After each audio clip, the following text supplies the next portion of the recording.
대강절 셋째 주일입니다.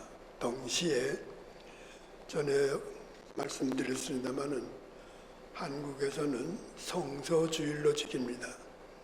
대강절 셋째 주일 동시에 성서주일로 1894년에 언더우드 목사와 아펜셀러 목사가 들어온 이후에 영국 성서공회에서 그 한국에 들어와 가지고 1899년에 성서공회를 만듭니다. 그래서 한국에 성서공회가 세워지면서 성경을 한국말로 보급할 수 있는 이런 것이 되었기 때문에 성서주의를 대강절 셋째 주일로 정해서 지금까지 지켜내려옵니다.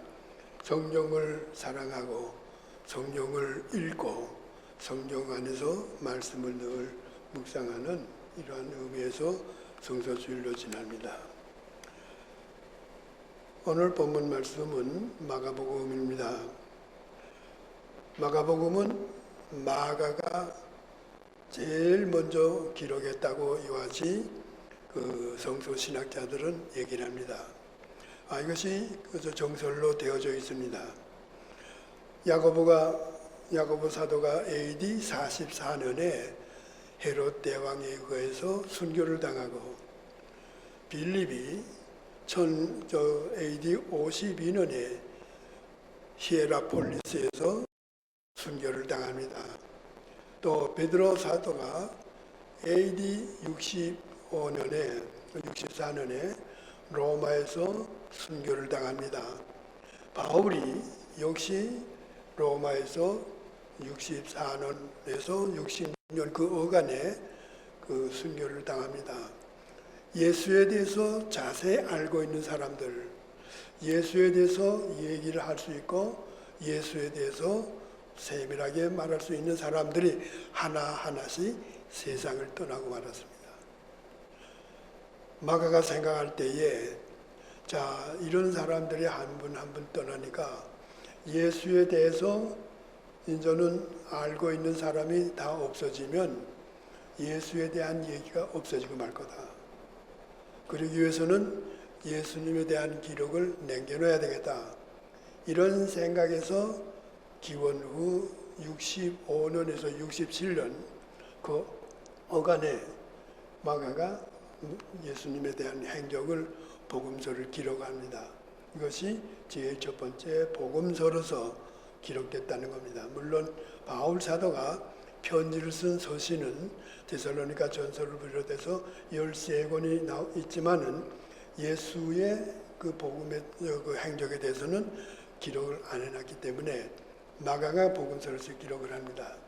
내용을 중요한 것으로 세 가지를 얘기합니다.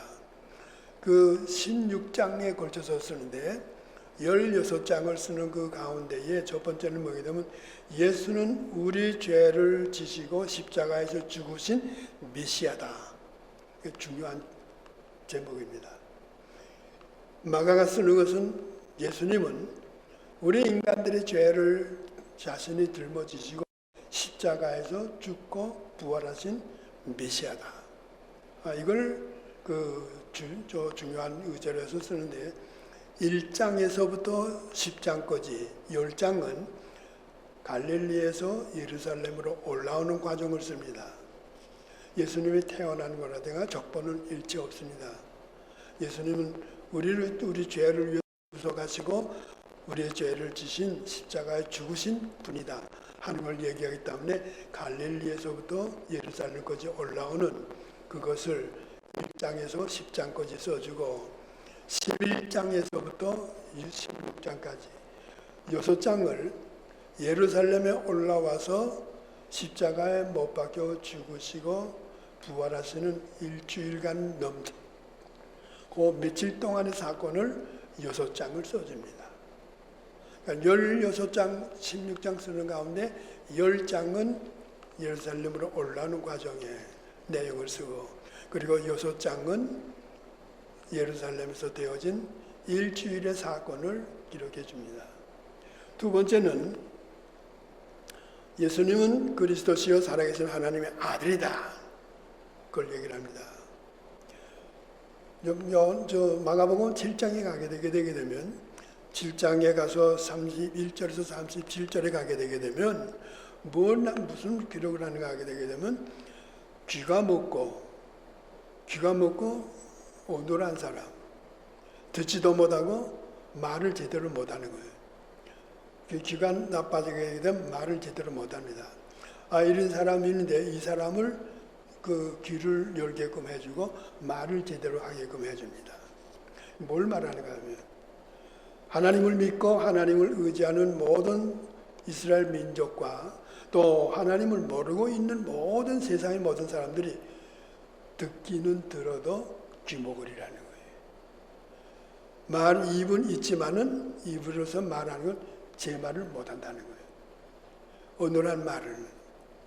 이것을 얘기해 줍니다. 그 다음에 8장에 들어옵니다. 8장에 들어와가지고 8장에서부터 1절에서부터 13절까지 가게 되면 7병2호로서 4,000명을 먹인 사건을 기록합니다.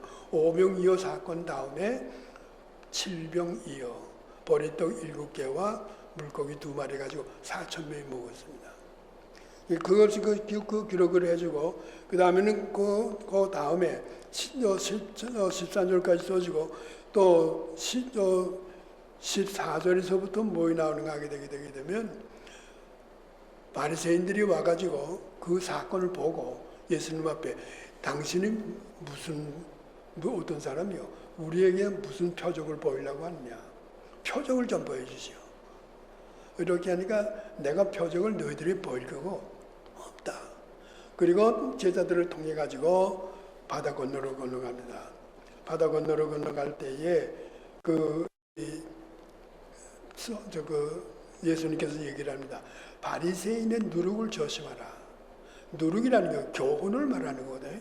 바리새인들의 교훈을 조심하라는데 사도들은 12명의 사도들은 빵을 가져오지 않았기 때문에 빵을 먹을 거가 없구나. 그래서 빵에 대한 얘기를 합니다. 그러니까 예수님하고 예수를 따라서 12제자, 이 12제자를 통해서 앞으로 복음을 전파시켜야 될 이러한 중요한 인물들이 예수님의 그 중심 마음을 모르고 있는 거예요. 예수님이 어떤 생각을 모르는데. 그러니까 완전한 소통이 안 되는 겁니다. 이런 사건으로서의 그 얘기를 쭉 쓰는 것은 뭐인가 하면 듣기는 들어도 제대로 듣지 못하고 입이 있어서 말은 하지만은 말도 제대로 하지 못하고 하나님의 아들이 와서 계신데도 불구하고 제대로 보지도 못하고 알지도 못하는 이러한 세상을 얘기해 줍니다. 그러고 난 다음에 오늘 본문에 나오는 눈소경을 띄워줍니다. 소경이 띄워지는 것을 보게 되게 되면 무엇을 하게 되게 되면 눈에다가 침을 비었다 가지고 눈을 뜨게 해가지고 보이는 애 아니까 보긴 보는데 제대로 온전하게 못 봅니다. 막대기가 걸어가는 것처럼 보여요. 그래서 두 번째 다시 그 안수를 하고 나니까 바로 보입니다. 모든 세상 사람들이 이 눈소경과 똑같다는 거예요. 제자들도 지금 예수님은 바리새인들의 교훈을 조심하라고 얘기하는데 그런데 제자들이 뭐인가 하게 되면 떡을 가져오지 않았다는 거 거기에 대해서 근심하는 거예요. 보긴 보지만은 제대로 못 보는 거예요. 예수님의 마음을 제대로 읽지를 못하는 거예요. 이와 같이 벙어리로부터 시작을 해가지고 질병이의 사건 그리고 바다 건너로 가면서 되어진 사건 그리고 오늘 그 눈소경을 띄워주는 것이 이건 모두가 뭘 말하는 거예요. 모두 세상 사람들이 귀가 있어서 듣기는 듣지만은 제대로 듣지 못하고 입이 있어서 말은 하지만은 제대로 말을 못하고 그리고 눈이 있어서 보긴 보지만은 다 보지 못하는 사람들이다. 이걸 나타내 주는 거예요. 그 다음에 뭐 있냐? 그 다음에 베드로에게 헬몬산 저 북쪽에 올라가 가지고 그래서 제자들에게 얘기를 합니다. 예수님께서 3년 동안 공생애를 시작하셨는데 2년이 지났어요. 이제 얼마 안 있게 되게 되면 십자가에 못 박혀 돌아가실 때가 됐거든요. 때가 되어 오기 때문에 세상 사람들이 나를 뭐로 보느냐 알기 위해서 세상 물어봅니다. 세상 사람들이 나를 누구라고 하느냐 하니까 엘리야라고 그래요. 선지자라고 그래요.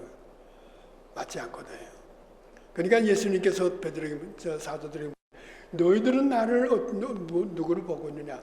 지금 2년 이상이나 나를 따라다니고 나와 같이 밥을 먹고 지나면서 같이 복음을 들었는데 나를 누구를 보고 있느냐? 할 때 베드로가 벌떡 일어나죠. 주는 그리스도시요 살아계신 하나님의 아들입니다. 그것을 어디서 써졌느냐? 16장 가운데 8장 중간에다 써집니다. 마가가 중간에다가 주는 그리스도시요 살아계신 하나님의 아들이라는 걸, 그것이 마가가 쓰는 글 가운데 두 번째 중요한 사건입니다. 세 번째는 뭐냐?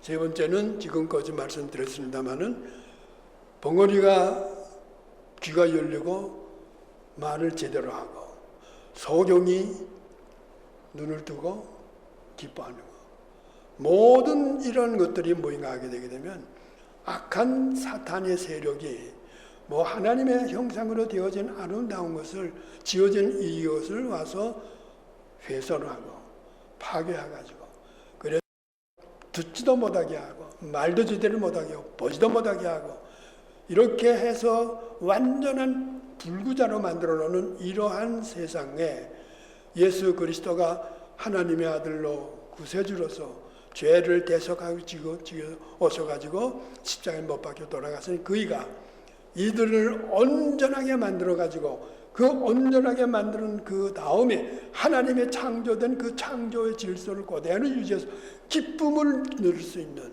기쁨을 갖는 이것을 나타내는 거예요. 그래서 그 마가는 16장 가운데 병 고치고 문둥병 고치고 안전배 일시키시고 죽은 자도 살리고 이러한 그 죽은 자를 살리고 병을 고치는 사건이 16번 있습니다. 16번 이 모두가 다 모임하게 되면 다 내 죄를 사했다. 너 병에서 노임을 받았다. 이제는 다시나 이런 병에 걸리지 말아라. 이런 얘기를 합니다. 그래가지고 그 16번에 걸쳤던 그 사건이 벌어졌던 그 모든 사람들이 예수님으로부터 죄사함 받고 그리고 병에서 해방되고 모든 악한 세력으로부터 풀림, 완전히 해방돼가지고 온전한 사람에 대해서 전부가 하나님의 그 놀라우신 그 행위에 기쁨이 누리는 이러한 예수님이다. 이러한 예수가 곧 오신 것이 우리의 구주라는 메시아라는 것. 이러한 세 가지 중요한 내용 가지고 마가복음을 써나갑니다.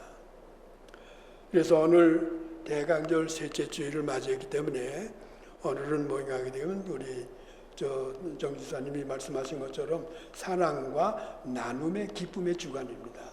군주 한 주 동안은 사랑하고 나눠줄 때 너를 위해서 내가 너를 위해서 뭘 한다는 이러한 주간으로서 일주일간 지나는데 거기에서 얻어지는 그 기쁨, 이것을 누리는 주간입니다. 그래서 오늘 이 성경을 중심해 가지고 오늘 말씀을 같이 나누고자 합니다. 첫 번째 예수님이 소경에 취한 일이 뭐인가 하면은 23절 보게 되면 예수께서 손을 붙드시고 마을 밖으로 나가사 이렇게 얘기 나옵니다. 소경에 손을 붙들었다는 거예요. 소경은 보지 못합니다. 보지 못하기 때문에 어떻게 되는지 어디로 가야 되는지 몰라요. 근데 예수님께서 손을 붙들기 때문에 안심입니다. 그래서 마음 놓고 예수님이 가는 데로만 끌어가는 거예요. 끌려가는 거예요. 여기 붙들었다 하는 것은 뭐인가 하게 되면 네 마음대로 인자는 모든 걸 하지 못한다. 예수님에 의해서만 행동할 수 있다는 그 단어를 써줬어요. 에피람바노라고 썼는데 에피람바노라는 그 단어가 그런 뜻이 포함되어 있는 겁니다. 오늘날 우리들도 예수의 손에 붙들려 가지고 예수의 손에 붙들렸다게 되면 가장 안심합니다. 무서울 거 없는 거예요. 근심 없죠.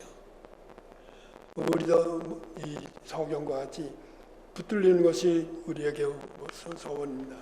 첫 번째는 그들이 모임하게 끌려가는 그 소경이 안전을 얻었다는 거죠. 두 번째는 무엇인가 하면 보지 못하기 때문에 딴 사람들이, 그 동네에서 사는 사람들이 늘 항상 그 소경을 멸시했거든요. 저 소경 지나간다. 소경 지나간다. 그런데 예수님께서 그 소경을 붙들고 마을 밖으로 나갑니다. 마을 밖으로 나가기 때문에 모든 사람들의 시선에서 벗어나는 거예요. 시선에서 벗어나기 때문에 아주 평안합니다. 마음이 불편한 게 하나도 없어요. 그리고 이 소경은 뭐냐면 붙들리었기 때문에 일평생 자기가 사는 동안에는 예수님이 나를 인도했다. 예수님이 나를 붙들어가지고 나는 예수님의 손에 붙들림을 받았다. 이 감격, 이것은 잊지 못할 겁니다. 하늘나라에 갈 때까지 아마 잊지 못했을 거예요. 이런 것이 있을 수 있는 겁니다. 근데 여기서 모임하게 되면 한 가지 우리가 보면은 마을 밖으로 나갔다는 거예요. 마을 밖으로 나가서 사람이 없는 데 가가지고 예수님의 병을 쳤다는 거예요. 근데 이것이 마가복음에는 이런 것이 3번 나옵니다. 3번 예수님께서 사람들이 없는 데서 병자를 고치는 사건이에요. 하나는 뭐인가 하게 되게 되면 조금 전에도 말씀드렸습니다만은 쥐먹고 봉오리 된 사람. 마을에서 데리고 한적한 곳으로 나갑니다. 나가가지고 거기서 그 병을 고치는 거예요. 오늘 두 번째 누석입니다. 세 번째는 야이로의 딸이 죽었을 때에 야이로의 딸네 집에 가니까 이미 죽었기 때문에 피리 불고 곡하는 사람들이 그 당시에는 피리 불고 곡하는 사람이 죽으면은 돈 받고 가서 하는 거예요. 그게 하나의 직업입니다.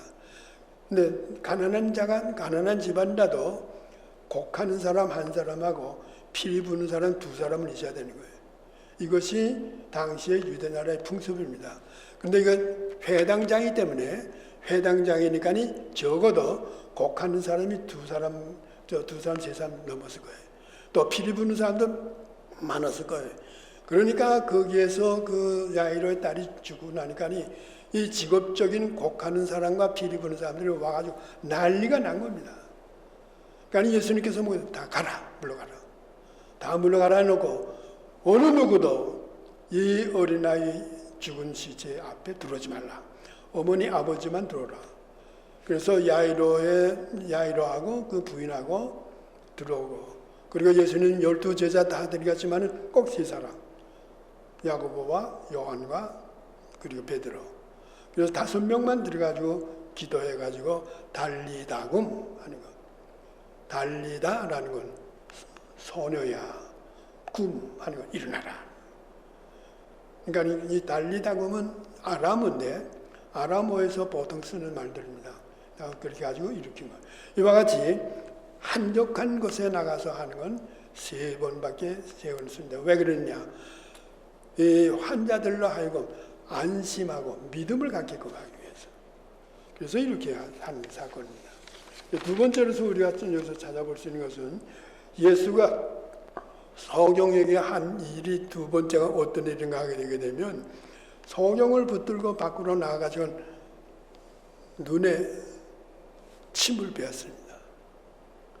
눈에 침을 뱉었다고 그러는데 이게 눈에다 침을 그대로 손에다가 침을 베어가지고 발라주는지는 모르겠습니다. 하여튼 침을 뱉었다고 같이 나와 있어요. 자, 이건 참 이해하기 어려운 겁니다. 예수님께서 말씀만라도 하면 되는데 또 만져가지고도 되는데 왜 침을 뱉어 주느냐? 해석하기 참 어려운 겁니다.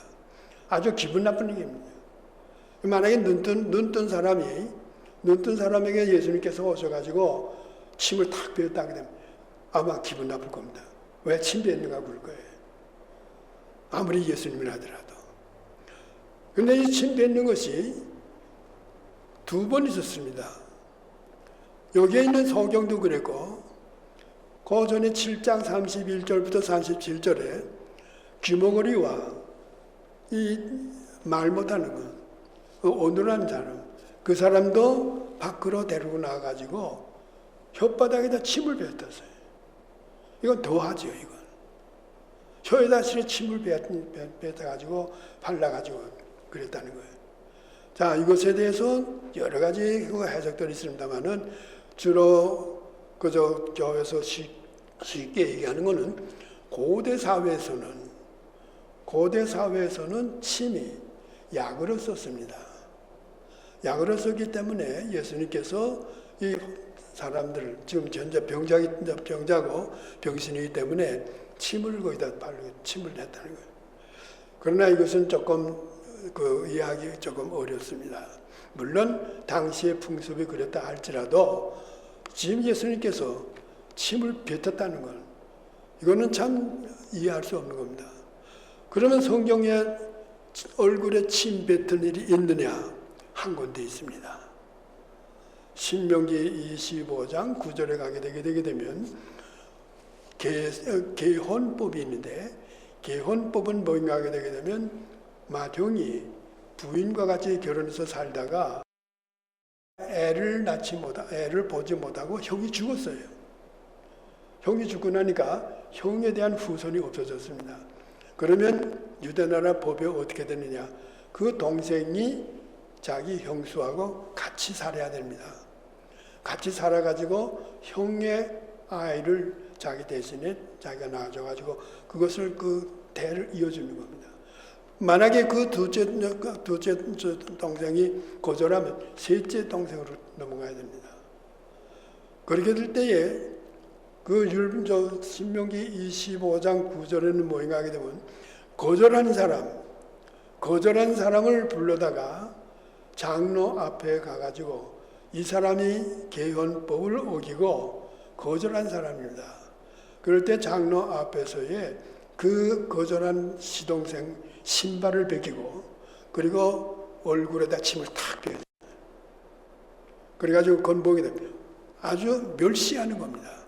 너는 하나님의 법을 어기는 자, 너는 하나님의 말씀을 어기는 자, 너는 율법뿐만 아니라 이스라엘의 전통을 너는 어기는 자 하는 창피한 그걸 주는 것 같은데 또 장로도 그걸 허락을 하는 겁니다. 이런 것입니다. 여기에서 근거해가지고 예수님께서 침을 뱉었다는 것을 우리가 찾아볼 수 있는데 예수님은 마태, 마가, 누가, 요한복음 전체를 볼 때에 병자 앞에 가서 병자를 고친다거나 귀신 들린 사람 앞에 가서 귀신 들 때도 뭐인가 되면 그 사람을 보고 민망히 여기사 얘기합니다.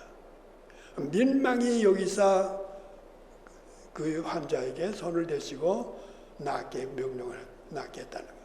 그럼 그 민망이라는 것이 우리나라 말로서는 민망입니다만 원문에 보게 되게 되면 창자가 끊어진다는 거예요. 창자가 끊어지는 거예요. 뭘 말하는가 하게 되면 괘씸하기 때문에 내 배가 아파가지고 배 창자가 막 끊어질 정도라는 거예요. 그건 어떤 뜻이냐? 하나님이 에덴에서부터의 아름답게 하나님의 형상대로 지어진 그 멋있는 그 인간이 사탄이 악한 세력들이 이 사람을 완전히 망가져가지고 병을 줘가지고 온전한 삶을 못하고 괴로워가지고 있는 거 그거 볼 때에 예수님께서 그걸 볼 때에 이 어둠의 악한 세력 이 병을 주고 있는 인간을 망치려고 하는 이 세력 그것이 그 작용에 대해서 너무너무 화가 나고 너무너무 거기에 대해서 억울하기 때문에 창자가 끊어질 정도로 아픔 가지고 당장 물러가라는 그렇게 해서 예수님께서 병자들을 고친 겁니다. 그렇다면 그 모든 질병은 모든 병이라는 건 사탄이 가져다 주는 인간을 파괴시키는 행위예요. 에덴에서 하나님은 병을 만들지 않았습니다. 에덴에서 하나님과 같이 있었을 때는 고통이라는 게 없었어요. 신앙입니다. 기쁨입니다. 그런데 이 사탄이 와서 하나님의 모든 것을 다 파괴시켜 놓아가지고 그 인간으로 하여금 완전히 고통 가운데서의 질병 속에서 나중에 고생하다 죽어버리는 이러한 것을 보고 좋아하는 이 세력 여기에 대해서 예수님께서 그걸 회복시키는 일을 볼 때 이 괘씸한 이런 그 마음을 가지고 민망히 여기사 이렇게 해서 병을 고치는 겁니다. 오늘날 우리들도 이 땅에서 살면서 세상의 악한 세력이 움직이고 악한 세력이 득세해가지고 참 하나님의 법을 어겨나가는 이런 거 볼 때에 우리는 그저 편안히 아무 느낌 없이 지나는 이게 아니고 우리들도 저 악한 세력, 괘씸한 것, 이러한 그 울분의 이것이 우리 속에도 있어야 된다는 거예요. 병자한테 가가지고 손을 얹고 기도할 때도 마찬가지로 이 기도하게 되면 성령의 능력으로 병이 낫는다. 이 생각으로 하는 것이 아니라 이 사람으로 하여금 이 질병을 줬기 때문에 이 하나님의 아름다움이 파괴되고 이 사람이 고통을 당하는 것에 대해서 민망히 여기는 그 마음과 이 어둠의 악한 세력아 당장 이 사람으로부터 물러 떠나가라. 이렇게 명령을 해야 돼요. 이것이 오늘날 우리들에게도 있어야 된다는 거예요. 이런 의미에 있어서의 얼굴에 침을 뱉어갑니다. 이 소경이 지금 온전하게 봐야만 되는 건데, 근데 보지 못하게 만든 거예요. 이거 악한 세력이 만든 거거든요. 그래서 그 악한 세력에 대해서 괘씸하게 생각해요. 이 어눌한 사람, 혀가 굳어져가지고 혀에서 말을 못하거든요. 그래서 혀에다가 침을 뱉은 겁니다. 이렇게 보는 것이 옳은 해석이라고 봅니다. 자, 이제 이렇게 되니까 예수님께서 그리고 침을 뱉고 그리고 만져준 다음에 뭐이 보이느냐 하니까 보입니다. 이거예요. 빛이 보입니다. 보입니다. 뭘 보이냐? 사람이 걸어가는 게 보입니다. 어떻게 보이느냐? 막대기가 걸어가는 것처럼 보입니다. 온전하지 못한 거예요. 빛을 보았다는 거, 거듭난 겁니다. 우리 신앙생활의 중생입니다. 거듭나는 겁니다. 우리에게도 이 신앙생활 가운데 조금 전에도 말씀드렸습니다마는 우리 인간 모두가 다 귀머거리고 다 눈속여입니다. 우리도 예수 그리스도를 말미암아 구원받은 우리들이 빛을 보고 거듭나는 그 시간이 있어야만 되는 거예요. 거듭남으로서 말미암아 이 빛을 보고 하나님의 아름다움을 그를 향해서 나가야 되는 거예요. 그런데 지금 현재 빛을 보고 사람도 보이는데 어떻게 막대기가 걸어가는 거예요. 온전하지 못합니다. 그래서 두 번째 예수님께서 다시 안수합니다. 다시 안수해서 무엇이 보이느냐 하니까 얘기를 합니다. 밝히 보여집니다. 만물이 밝히 보여집니다. 밝히 보여진다는 이 원문의 뜻은 먼 데까지 다 보입니다. 이거예요. 먼 데까지 다 선명하게 보입니다. 이것은 뭐냐? 성화입니다. 중생된 다음에는, 거듭난 다음에는 성화가 있어야 됩니다. 이 성화는 중생으로서의 끝나는 게 아닙니다. 거듭남으로 끝나지 않아요. 거듭났다 하더라도 어두움의 세력들이 우리로 하여금 유혹과 고통과 괴로움과 위험과 모든 것을 계속 와서 시험하면서 우리를 기습하고 공격하는 거예요. 여기 넘어갑니다. 이것을 견디면서 참고 견디면서 말씀 가운데 성령 안에서 같이 싸워 나갈 때에 이것을 얻어지는 것이 점진해서 나가는 때에 성화가 되어지는 겁니다. 지금 현재 이 세 번째 예수님께서 다시 안수해가지고 보이느냐? 완전히 보입니다. 온전하게 모든 것이 보입니다. 다 제대로 보입니다. 깨끗하게 성화가 됐다는 겁니다. 우리 신앙생활이 이겁니다. 이 사람의 기쁨이 어떻게 했느냐 이거예요. 이 사람의 기쁨이라는 게 이루 말할 수 없거든요. 엄청난 기쁨입니다.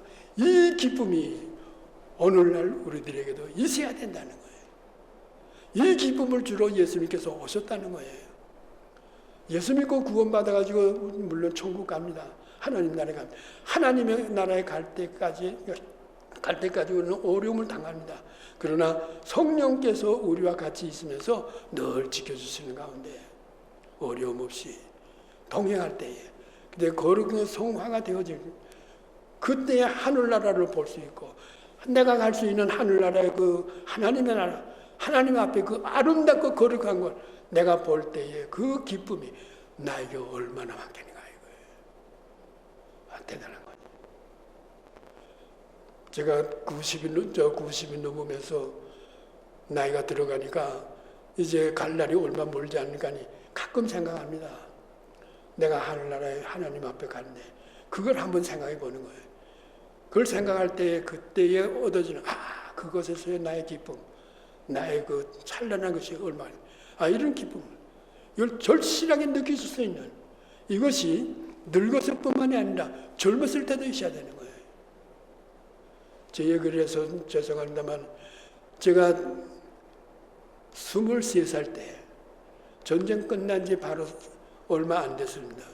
6.25 전쟁 끝나가지고 얼마 안 됐을 때에 그때 성령의 체험을 했습니다.